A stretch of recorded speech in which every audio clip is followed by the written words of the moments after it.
So I had this really interesting conversation with someone a couple of weeks ago about their time in Morocco. They just had returned from overseas. This is before the outbreak, and they were talking to me about how people thought about architecture and religion, which is kind of a interesting topic and one I actually am very interested in.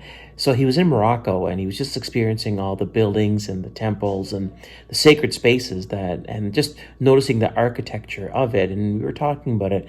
And he didn't know this, but this is actually a topic I'm kind of interested in because of my background in history and in art.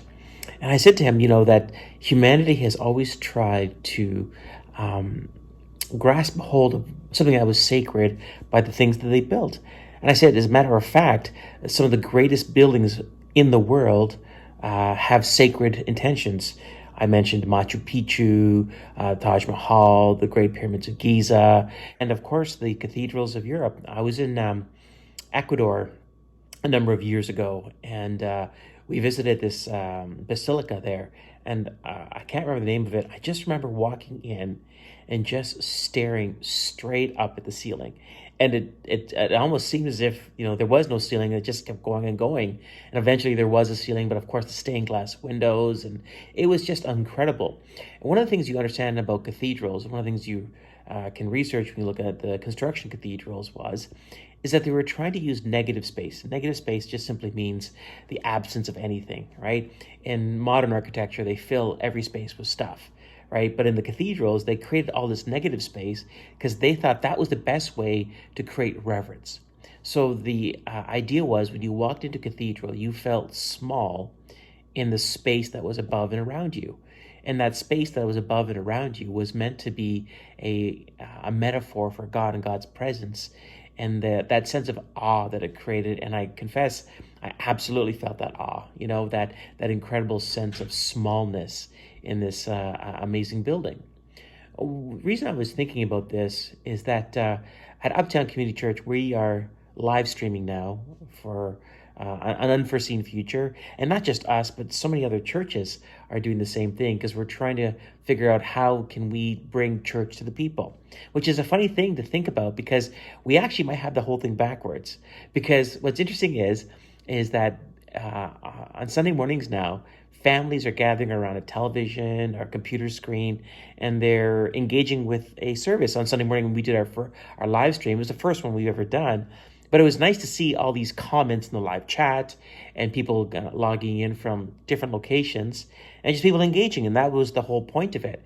But what was interesting, and I don't know if we really kind of wrapped our heads around this, but people were watching church from their homes, which kind of made their homes a sacred space. See, sacred spaces have been kind of long thought of as churches and church buildings, and which is actually a misnomer because a church is not a building. It is a container that houses us, the church. But on Sunday mornings, people are gathered around their TVs and television screens, and they're watching worship and a sermon, and everything they would experience on Sunday morning, they're experiencing in their home. And I hope that they realize that their home has become that sacred space. My hope is that as we kind of journey through this quarantine for however long it is, that we kind of realize something, that our homes can be sacred places where we and our families or whoever we're with can experience God's presence where we live, not going somewhere to meet God, but instead inviting God where we are to meet him.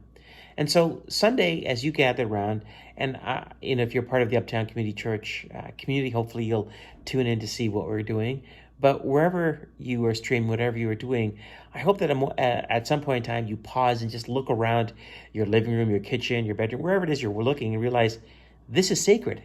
This is sacred. But try to teach yourself and kind of convince yourself that even before you started watching the stream, it was sacred even before that. See, wherever we are, the sacredness of God goes with us. And that's one of the most profound things about Christianity. When you study other religions, you always see of these pilgrimages. You go to a place or a thing you experience at this place. And places can be sacred for sure. But one of the things about Christianity is that with the advent of the Holy Spirit is that wherever we are, it is sacred. And if we stopped remembering that, if we had forgotten that, then we kind of have made this idea of going someplace, of being sacred.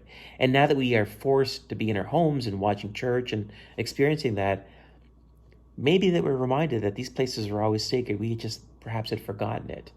So this Sunday, here's what I'm asking you to do on the Uptown Community Church Facebook page.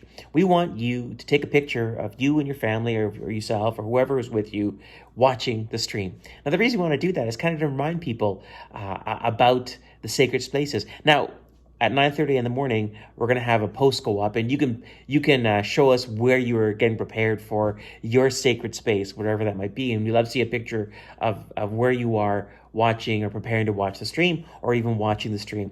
And I want us as a community to post that. And I want to see all these sacred spaces. And if you really are wanting to be kind of clever about it, you can call, your home a church. So this is church on King Street. This is church on Brigantine. This is church on Whistler. This is church, like wherever it would be. These are all churches spread across the city. Your homes become churches. Your homes become sacred spaces. So join me on Sunday and take a picture of where you are, of where you're about to get ready to watch, and post it on our Facebook page. And let us see that so we can all kind of embrace this idea of sacred spaces. Thanks so much for joining us this week. We'll come back on Monday of next week with some more videos and other contributors to it as well too. And we're hoping that this is something that's uplifting for you, helping you engage, and maybe occupying your time as you look for things to do during this quarantine time. And just want to tell you, remember, you are isolated but not alone. We hope you're staying safe, staying healthy, caring for one another, and creating space for God in your lives. Thanks so much for joining us. Thanks so much for joining me. You guys have a great evening. Be blessed. Bye-bye.